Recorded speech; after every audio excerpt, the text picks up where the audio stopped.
Hi, welcome back to the fort.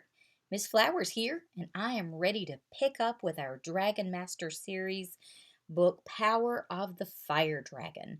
This is book number 4 in the series that we've been reading, and we are ready to pick up in chapter 5.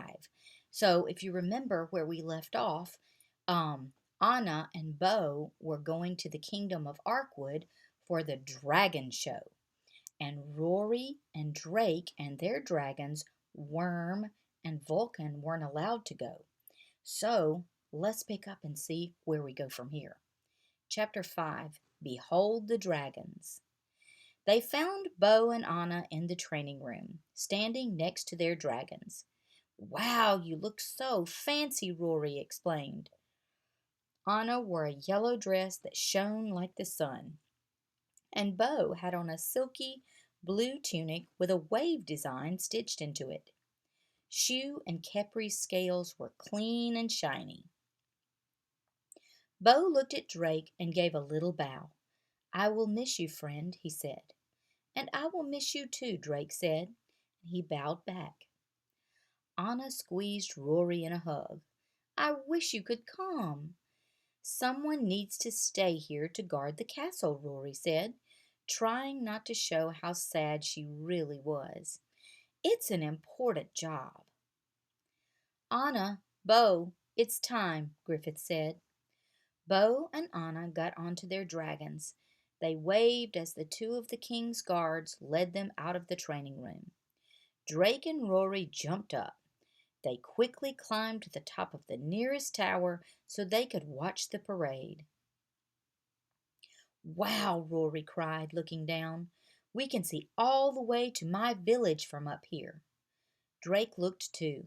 A big crowd had come to the castle to see the dragons. His mother was probably down there. Rory sighed. I wish we were going too. So do I, said Drake. At least there's one thing Rory and I can agree on. Then a trumpet blared loudly in the courtyard. Behold the dragons, a guard announced. Bo and Anna came out of the castle, riding Shoe and Capri, and the crowd gasped. King Roland nodded to them as he rode on his horse, leading the dragons. Rows of soldiers marched on either side, and the crowd clapped and cheered as they left the kingdom. Drake and Rory watched until the dragons were out of sight. Suddenly, Rory pointed to Drake's dragonstone. Drake looked down. It was glowing green. Then he heard a voice in his head. Trouble is coming. Drake ran down the tower stairs all the way to Worm's cave. Worm was sitting up, and his eyes were bright green.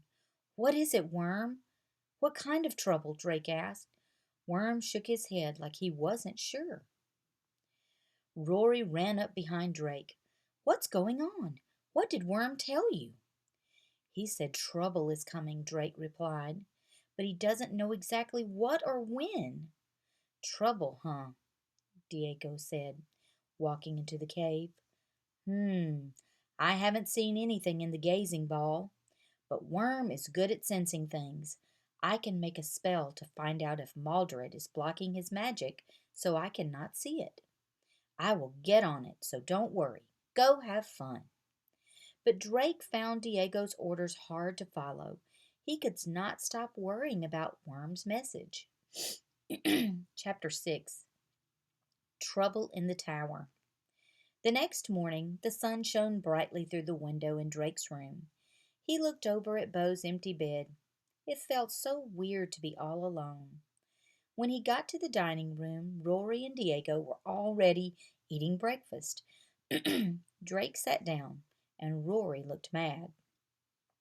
No, Rory, said Diego, you may not take Vulcan into the Valley of Clouds today.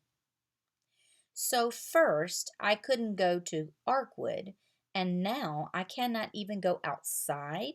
Asked Rory. The Valley of Clouds is too open. It may not be safe, said Diego, but you may take Vulcan up to the tower. Yay! Rory jumped up. If you see any danger, get right back inside the castle, said Diego. Then he left to keep watch for any sign of Maldred. Let's go, Drake, said Rory. She tapped her foot while Drake quickly finished his breakfast. Then they went down to the dragon caves. Worm was still sleeping, so Drake didn't wake him. He'll need his rest if trouble really is coming, Drake thought. Rory ran to Vulcan's cave. He snorted happily when he saw her. It was a tight squeeze in the stairway, but the big dragon followed Rory and Drake up to the tower. As soon as they reached the balcony, Vulcan spread his wings. Then he launched off the balcony and flew up into the blue sky. Rory smiled. Look how amazing he is. Drake nodded. Yes, he really is strong. I know, Rory said proudly. And Worm, I know Worm can do amazing things too. It was the first time Rory had ever said anything nice about Worm. Thanks, Drake said. I think that Worm is the right dragon for me, just like Vulcan is the right dragon for you. Rory sighed. I hope so. I just wish Vulcan would connect with me. Drake looked up at the sky. I'm sure he will soon. Then he spotted something beyond Vulcan. What's that? He asked, and gasped. Is that a dragon flying this way? Rory looked. Maybe it's Shu or Capri. But this dragon had green scales and something else that made it different from their dragons. That dragon has 4 heads. They both cried at once. Oh no! Remember whose dragon had 4 heads? Yes, you're right. Maldred's. Ooh, this ought to be good. We'll see you tomorrow evening for the continuing story.